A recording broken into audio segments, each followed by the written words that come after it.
नमस्कार, मैं हूं मुकेश तिवारी और हम हैं आज वीआईपी चैनल के एक मुलाकात कार्यक्रम में। मेरे साथ मौजूद हैं साहित्य जगत के सशक्त हस्ताक्षर साहित्य भूषण डॉक्टर मिथिलेश दीक्षित जी।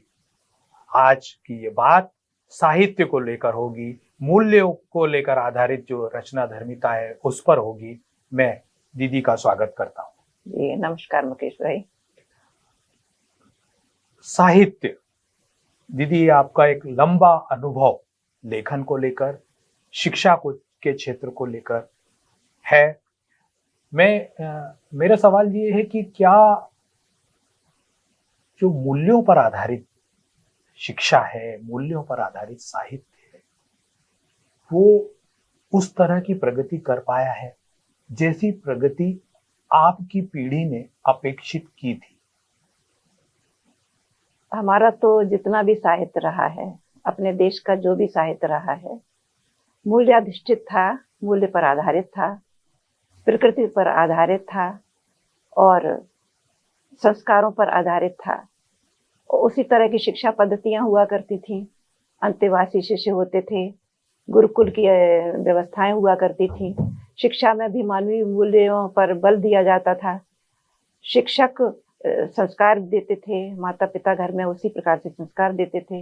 लेकिन धीरे धीरे ये कुछ विज्ञान का असर कहिए या पश्चिमी सभ्यता का असर कहिए या आजकल का जो वैश्विक माहौल है उसका असर कहिए, और अब तो मीडिया का भी बहुत ज़्यादा असर है कि अब जो मशीनीकरण होता जा रहा है और जो व्यस्तता बढ़ती जा रही है, मन मस्तिष्क पर बहुत जोर पड़ रहा है, संवेदनाएं समाप्त हो रही हैं। घर परिवार में जब महिलाएं भी जॉब करने लगी हैं, पहले घर में रहती थी, अच्छा पौष्टिक भोजन मिलता था, बच्चों की देखभाल होती थी अच्छी तरह से। अब वैसी स्थिति नहीं रह गई है मुकेश भाई। अब तो बहुत ही मशीनीकरण हो गया है। सवेरे से रात तक माता पिता घर में रहते नहीं हैं, सेवक काम करते हैं या नहीं भी काम करते हैं तो बच्चे दिन भर स्कूल में रहते हैं। बस्तों का बोझ बढ़ता जा रहा है। शिक्षा पद्धति इतना बदल गई है कि संस्कारों की बात आ ही नहीं पाती है। बस अंग्रेजियत दिखाई पड़ती चारों ओर। ड्रेस पर ध्यान दिया जाता है, बस्ता बहुत कीमती हो, किताबें बहुत ही कीमती हो, अपडेट काम हो, सब कुछ अप टू डेट हो, ये बढ़ता जा रहा है। लेकिन बच्चों को अच्छी कहानियां सुनाना, अच्छी बातें बताना, उन्हें संस्कारित करना, उन्हें शुद्धता का संदेश देना, सुबह से लेकर शाम तक उन्हें क्या करना है, बड़ों का कैसे सम्मान करना है और कैसे श्रद्धा रखनी है, सबसे कुछ पता ही नहीं है। जितने पर्व हैं, राष्ट्रीय पर्व, इनका कुछ मालूम नहीं है। पहले प्रकृति से जोड़कर देखा जाता था सब कुछ, और ग्रह नक्षत्रों के आधार पर सारी व्यवस्थाएं हुआ करती, चाहे अध्यात्म हो, चाहे लोक संस्कृति हो, चाहे धर्म हो, चाहे घर का माहौल हो, और उसी प्रकार से सब खान पान और व्यवस्थाएं होती थी। अब कुछ पता ही नहीं है। ये फास्ट फूड चलने लगा है, माता पिता ध्यान ही नहीं देते हैं, बीमारियां बढ़ती जा रही हैं, मस्तिष्क दूषित हो जा रहा है, बाहर का वातावरण प्रदूषित होता जा रहा है। बिल्कुल शिक्षा व्यवस्था बदल गई है। चाहे साहित्य हो चाहे शिक्षा, इन दोनों का आपस में संबंध तो होता ही है। हम बाहर के माहौल से अपने घर के माहौल को संबंधित करके ही देख पाते हैं। आज तो बड़ा जटिल हो गया है बच्चों की परवरिश करना और पुराने माहौल से जोड़ना। तो अब तो बदलता जा रहा है, इसलिए मानवीय मूल्यों की आज बहुत आवश्यकता है, बहुत जरूरत है। एक कहानी की बात आपने निकाली तो मुझे दीदी याद आ गया कि बहुत पहले हम बच्चों की जो कहानियां हैं, जिसको हम बाल साहित्य कहते हैं, जो बच्चों के लिए लिखी जाने वाली कहानियां हैं, उनका एक दौर हुआ करता था। खासतौर पे 2 महीने की जो गर्मी की छुट्टियां रहती थी, उसमें बच्चे उन बाल कहानियों पर आधारित छोटी छोटी किताबों को पढ़ते थे। और एक उस तरह की संस्कृति थी दीदी, जिसमें हम वो किताबें लाइब्रेरियों से लाते थे और उनको पढ़ते थे। तो ये जो नया दौर आया है दीदी, तकनीक का, मोबाइल का जो युग आया है, इसमें बाल साहित्य कितना प्रभावित हो गया है? देखिए, बाल साहित्य का तो स्वरूप ही बदल गया है, दिशा बदल गई है। अब वैसा कोई प्रयोजन भी नहीं रहा है। पहले जो कहानियां निकलती थी उपदेश प्रदान होती थी, उनमें कोई ना कोई संदेश होता था। चरित्र निर्माण की बात की जाती थी, अच्छे अच्छे संदेश, महापुरुषों की कथाएं होती थी और अच्छी अच्छी बातें होती थी, पशु पक्षियों के माध्यम से भी कोई अच्छा संदेश दिया जाता था।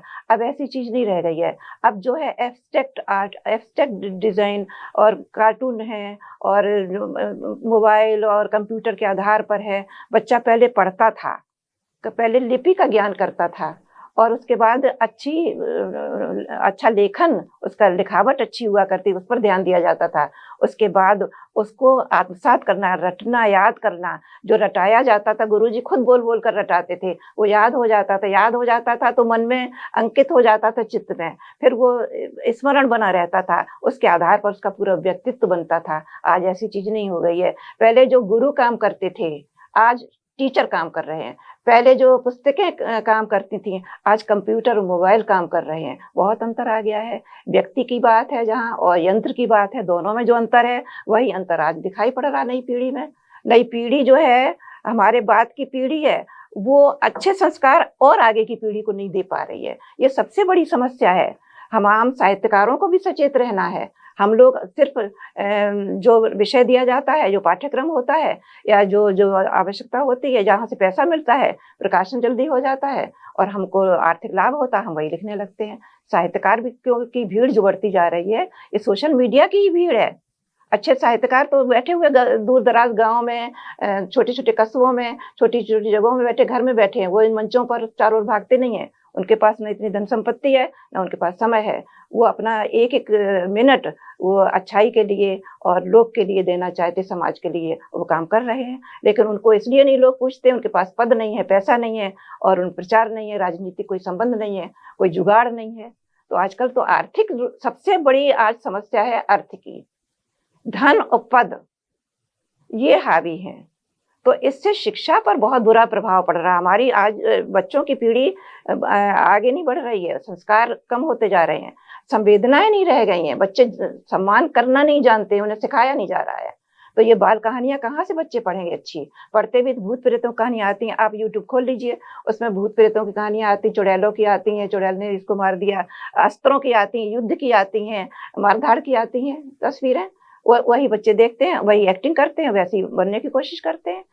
कहाँ से अच्छा बने? माता पिता को टाइम नहीं है देखने का, शिक्षक है नहीं अच्छे, वो भी उसी संस्कार के हैं। मशीनीकरण होता जा रहा है। हमारे साहित्य को, हमारी शिक्षा जगत को इस मशीनीकरण से बचना है और अपनी संस्कृति की ओर दृष्टि उठानी है। वहां से बहुत कुछ लेना है और विज्ञान में भी समाहित करना है, अनुवाद करना है, बताना है, जागृत करना है। मुकेश भाई, मैंने तो 55 साल अपने इसी तरह गुजारे हैं और जो कुछ शायद 1% सुधार हुआ हो तो हुआ हो। मैंने बाहर और अंदर अपने शरीर, अपने मन से समय एकात्मकता रखते हुए यही काम किया। मैंने सेवा को प्रमुख धर्म माना है और बच्चों पर केंद्रित किया है। मैं प्रोफेसर होते हुए भी मलिन बस्तियों में, गांव-गांव में 2 गांव अडॉप्ट करती थी, फिर उसके बाद में 2 गांव और अडॉप्ट करते। पूरे जीवन मैंने छोटे-छोटे बच्चों को पढ़ाया है, महिलाओं को साक्षर किया है, हजारों महिलाओं को साक्षर किया है। छोटे-छोटे बच्चों को उनको काजल नहीं लगाना है, अच्छे कपड़े साफ पहनना है, कैसे स्कूल भेजना है, कैसे क्या करना है। और थोड़े बहुत जो पैसे बचते थे, मैं किताबें लेती थी, अच्छी-अच्छी बच्चों को बांटती थी,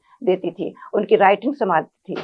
और हर संडे को पूरे 20 साल तक हर रविवार को पास पड़ोस के मलिन बस्तियों के बच्चों को बुलाकर 100 सवा 100 तक बच्चे हो जाते थे, एक जगह लेकर मैं पढ़ाती थी। बोर्ड पर अच्छा लिखना, अच्छा सिखाना, रटाती थी। मैं पुरानी शिक्षा पद्धति। लखनऊ में राष्ट्रीय पुस्तक मेला चल रहा है। कल जो है आपकी अगुवाई में वहां पर पर्यावरण को लेकर एक राष्ट्रीय संगोष्ठी हुई है। तो जो पर्यावरण जैसा महत्वपूर्ण विषय है दीदी, साहित्य में पर्यावरण को और अधिक कैसे जोड़ा जा सकता है? साहित्य के माध्यम से पर्यावरण जागरूकता को लेकर नई पीढ़ी के बीच में खास तौर पर कैसे काम किया जा सकता है? देखिए, पुरानी पीढ़ी और नई पीढ़ी, बीच की पीढ़ी, ये बात जब आती है तो आप एक परिकल्पना कर लें कि एक वृक्ष है, पेड़, जड़, तना और शाखाएं, पत्ते, ये 3 पीढ़ियां समझ लीजिए। जड़ पर ध्यान नहीं दिया जाएगा, सींचा नहीं जाएगा, उनकी सेवा नहीं की जाएगी, उन्हें सम्मान नहीं दिया जाएगा, उन चीजों को हम ग्रहण नहीं करेंगे, लेंगे नहीं, उनको हम पढ़ेंगे नहीं, उनको समझेंगे नहीं, उनको सुनेंगे नहीं, उनको देखेंगे नहीं, उनकी उपेक्षा करेंगे, तो तना कैसे मजबूत होगा? और अगर हो भी जाएगा तो फूल पत्ते कितने आएंगे? हम फुनगियां, पत्ते तोड़ लें और जड़ समाप्त कर लें, तना करेगा क्या?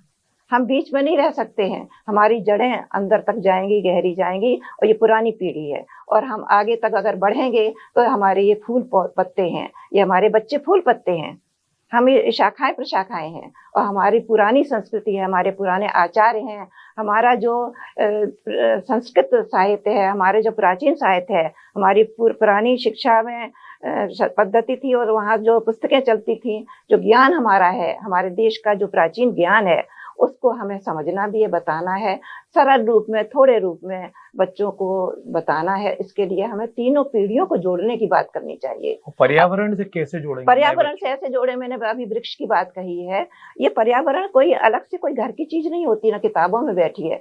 पर्यावरण से मतलब हमारे पूरे वातावरण की बात है।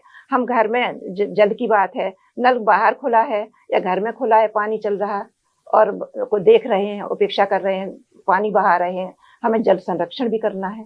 हम वायु की बात कर रहे हैं, जोर से बोलना, अपशब्द बोलना, गंदी भाषा बोलना, अच्छी तरह से मृदु और अच्छी धीमी स्वर में बात न करना, झटके से बोलना, दूसरों का सम्मान न करना, ये ध्वनि प्रदूषण की बात आ जाती है। ये सब शिक्षा साहित्य से जुड़ी चीजें हैं, हमारे पारिवारिक संस्कारों से जुड़ी चीजें हैं। इसी तरह से आज ये देखिए, सूर्य की रोशनी, प्रातः काल जो सूर्य की रोशनी होती है, लोग अर्घ देते थे, जब पानी डालते थे तो पानी से जो किरणें आती थी वो बॉडी में, शरीर में लगती थी, उससे पूरा परिष्कार हो जाता था। वो अब कहाँ रह गया है? कितने लोग ऐसे हैं आज के बच्चे जो सवेरे जिन्होंने सूर्योदय देखा है, ब्राह्म मुहूर्त में उठने वाले कितने बीच की पीढ़ी के हैं लोग जिन्होंने ब्राह्म मुहूर्त देखा है। और रात में कितने टाइम सोना चाहिए? कहते सूर्यास्त के बाद जितनी खाद्य सामग्री है सब कीटाणु पनपने लगते हैं, लेकिन खाते हैं 11 बजे, भोजन करते हैं, टाइम नहीं, किसी पास टाइम नहीं है, भाग दौड़। ये सब पर्यावरण की चीजें हैं, ये सब साहित्य की चीजें हैं, शिक्षा की हैं, हमारे आसपास के जीवन की हैं। हम पर्यावरण को जीते हैं और हम ये देखते हैं कि हम कितना पर्यावरण को शुद्ध रख सकते हैं। प्रत्येक व्यक्ति अपने घर, अपने पड़ोस को अगर पवित्र शुद्ध रखे तो हमारी सबसे बड़ी पर्यावरण के प्रति, प्रकृति संरक्षण के प्रति सबसे बड़ी सेवा है। बड़ी संख्या में युवा रचनाकार दीदी आगे आ रहे हैं और कई तो बहुत अच्छा रचना कर्म भी कर रहे हैं, रचना धर्मिता को निभा रहे हैं। आपका नए रचनाकारों को क्या संदेश है? हमारा तो नए रचनाकारों को ये संदेश है कि लिखना ही लिखना सब कुछ नहीं होता है। समझना, पहले तो पढ़ना। अगर हम अपने से पहले का साहित्य पढ़ेंगे और जहाँ तक हमें अच्छी शिक्षा देने वाला, अच्छे संदेश देने वाला कोई साहित्य है, अगर हम पढ़ते हैं तो हमारा ज्ञान वर्धन भी होता है, अनुभूतियां भी जागृत होंगी, संवेदन का स्तर भी बढ़ेगा, तो उससे भी लाभ होता है। आजकल नई पीढ़ी में देखने को मिल रहा है कि 100-100 कभी एक एक गांव में, एक एक मोहल्ले में 50-50 लोग हैं, सोशल मीडिया पर 20-20 हजार लोग जुड़े हुए हैं। उनका लेखन देखिए, भाषा पर, सबसे पहले तो भाषा पर ध्यान देना चाहिए। हमारी लिपि है जिससे हम लिखते हैं, जो रचना धर्मिता हमारी है, जो साहित्य है, वो अशुद्ध है तो फायदा क्या? हमको तो सब प्रारंभ में यही सिखाया जाता था, अ आ इ ई, प्रत्येक वर्ण क्यों है, कैसे है, कैसे लिखा जाएगा। लिखना भी टेढ़ा हो गया तो अशुद्धि हो गई। ये पूरा वातावरण जो है हमारा, वाइब्रेशन है, पूरा आकाश है, ये दूषित हो जाएगा, क्योंकि आकाश में ध्वनि रहती है और ध्वनि कभी नष्ट नहीं होती है। ध्वनि का संबंध हमारी लिपि से है, हमारी लिपि बोलती है। एक बहुत पहले की बात है, 30-40 साल पहले की, एक विदेश से एक दल आया था, लिपि पर काम करना था। जितनी भी संसार की लिपियां, मेरा ध्वनि से, यहाँ वातावरण की बात आप करें, ध्वनि से हमारा आशय है। तो अंग्रेजी लिपि हो, चाहे गुरुमुखी लिपि हो, कोई लिपि हो, मनुष्य ने बनाई, व्यक्तियों ने बनाई है, निर्माण हुआ है, निर्मित की है मशीनों से। लेकिन हमारी नागरी लिपि है, ये बनाई नहीं गई है, ये प्रकट हुई है। ऋषि मुनियों ने तपस्या की है, हजारों वर्षों से ऋषि मुनि तपस्या करते रहे, तब ये उद्घोष हुआ है, ये लिपि अपने आप प्रकट हुई है। इसीलिए एक एक अक्षर जो है अनश्वर कहा जाता है और अक्षर को ब्रह्म कहा जाता है, नाद को ब्रह्म कहा जाता है, अक्षर को ब्रह्म कहा जाता है और नाद यानी ध्वनि, उसकी आवाज। तो जब दल वो आया था तो उसने मशीनों से जब देखा, सब खट खट खट खट करके अक्षर गिरते जा रहे थे। देवनागरी के जब का खा गा डाले तो वही ध्वनि निकलती थी। तो इसका मतलब है कि ये वर्ण है, ये एक नाद है, इनमें ध्वनि है। तो पूरा वातावरण हमारा जो है, पूरी प्रकृति है, पूरी सृष्टि, पूरा ब्रह्मांड वो लिपि से संबंधित है। तो हम जल्दी जल्दी लिख के सोशल मीडिया में डाल के चाहे कुछ उल्टा सीधा लिखने लगते, रोना धोना सब लिखने लगते, नकारात्मकता आ जाती है, सकारात्मक हम पॉजिटिव होते ही नहीं है कहीं, और चाहे मन हुआ वही लिख दिया, ऐसे थोड़ा ही होता है। हम क्या लिख रहे हैं हमें सोचना है। चिंतन मनुष्य सबसे बड़ी योनि है, इसका प्रयोजन है चिंतन, चित्त, चेतना में अच्छी बातें आए, फिर चिंतन के माध्यम से वो बात सामने आए जिससे दूसरों को प्रभाव पड़े। कागज रंगने से नहीं सब कुछ होता है लिखना। आपने सकारात्मकता की बात की जी। एक मिथिलेश जी, एक सकारात्मक अभियान विजय श्री फाउंडेशन की ओर से भी चल रहा है, आप उसमें जुड़ी हुई हैं, रोगियों के कल्याण के लिए वो काम कर रहा है। तो ये कितना प्रेरणास्पद है दूसरे लोगों के लिए ये काम? देखिए, सबसे बड़ी चीज तो प्रायोगिक प्रैक्टिकल रूप में अगर लिया जाए तो आप देख सकते हैं कि शुरुआत विशाल भाई ने बहुत थोड़े से संसाधनों से किया था इसका शुभारंभ। फिर बढ़ते चले गए लोग। मुझे लगा कि अरे ये तो दूसरों के लिए कर रहे हैं, कितनी मेहनत कर रहे हैं, तो मैं भी जुड़ गई। मैंने कहा मुझे भी सेवा का अवसर मिलना चाहिए। इस तरह जुड़ते जुड़ते आज ये एक विशाल वृक्ष बन गया है। विशाल भाई ने अपने इनाम को सार्थक कर दिया है, तो ये तो बहुत बड़ी बात है। हमें देखिए, अगर हमें भोजन करना है, अगर हमारे सामने कोई भूखा है, तो हम हमारे लिए एक निवाला भी लेना उचित नहीं है। तो चारों ओर जहाँ दवाइयों की जरूरत है, जहाँ मजबूरी है, गरीबी है, जहाँ पढ़ नहीं पा रहे बच्चे, बीमारी है, भूखे हैं लोग, उनकी सहायता करना तो हमारा धर्म है। हम बैंकों में पैसा जमा करते रहें और लोग सामने मरते रहें, ये तो उचित नहीं है। सेवा से बढ़कर कोई धर्म नहीं है, प्रेम से बढ़कर कोई भाषा नहीं है। ये हमने सीखा है, वही सिखाने के लिए हम जब चले हैं तो हमको विजय श्री फाउंडेशन जैसे लोग मिल गए हैं, विशाल भाई मिल गए, तो मुझे और अवसर मिला कि इस उम्र में भी मुझे कुछ करने का मादा बढ़ा और ऊर्जा आई और मैं कुछ करने लगी और ज्यादा। सकारात्मकता की आप बात कर रहे थे, नकारात्मकता कहीं ना कहीं युवा पीढ़ी पर हावी दिखाई देती है। आप शिक्षा के क्षेत्र में आपका वर्षों का अनुभव है, ऐसी खबरें भी आती हैं कि प्रतियोगी परीक्षाओं में असफल होने के बाद बच्चे कुछ ऐसे कदम उठाते हैं, दुर्भाग्यपूर्ण है। तो उन बच्चों के लिए आप क्या कहना चाहते हैं जो हार मान जा रहे हैं बहुत जल्दी? देखिए, बच्चा तो कहते हैं एक पौधा है, छोटा सा जैसा पौधा लगाया जाएगा और जैसे उसका पोषण होगा उसी तरह परिवर्धित होगा। बच्चों को संस्कार, ऐसी बातें बताना चाहिए घर में। उनमें सकारात्मकता इसलिए नहीं आ पाती है कि उनके जो माता पिता हैं वो अच्छे संस्कार नहीं दे पाते, उन्हें मजबूत नहीं बनाते हैं, उनके चरित्र को, उनके व्यक्तित्व को दृढ़ता नहीं देते हैं, उनको बताते, संदेश नहीं देते कि तुम बहुत ही अच्छे हो। नकारात्मक बात पर नाटक, इतना पढ़ाई का लोड होता है और इतना काम होता है कि सब कुछ कंप्यूटर पर केंद्रित है, नहीं बच्चा कहीं कर पाया तो वो पीछे रह जाता है।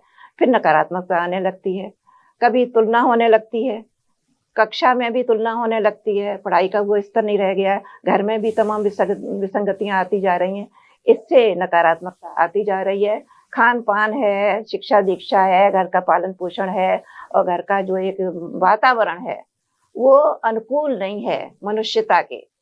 आज ऐसा कुछ बिगड़ता हुआ माहौल है, हर आदमी कुछ लेना चाहता, पाना चाहता है, देने की प्रवृत्ति नष्ट हो रही है। माता पिता को बहुत मेहनत करनी पड़ती है बच्चे को के पोषण के लिए, परिवर्धित करने के लिए, संस्कार जगाने के लिए, उसको एक अच्छा मनुष्य बनाने के लिए माता पिता को जो करना चाहिए आज उनके पास समय नहीं है और भावना भी नहीं है, इसीलिए नकारात्मकता बढ़ रही है। ये तो परस्पर संबंधित चीजें हैं, लिंक है ये पूरा। बहुत ही सार्थक ये चर्चा रही। मैं आपका बहुत धन्यवाद ज्ञापित करता हूँ वीआईपी चैनल की ओर से। आदरणीय डॉक्टर मिथिलेश दीक्षित जी, आपने बहुत अच्छी तरीके से नई पीढ़ी के बीच साहित्य को, मूल्यानुगत शिक्षा को और जो विकृतियां आ रही हैं उन पर अपनी बात रखी। बहुत धन्यवाद जी, नमस्ते। धन्यवाद।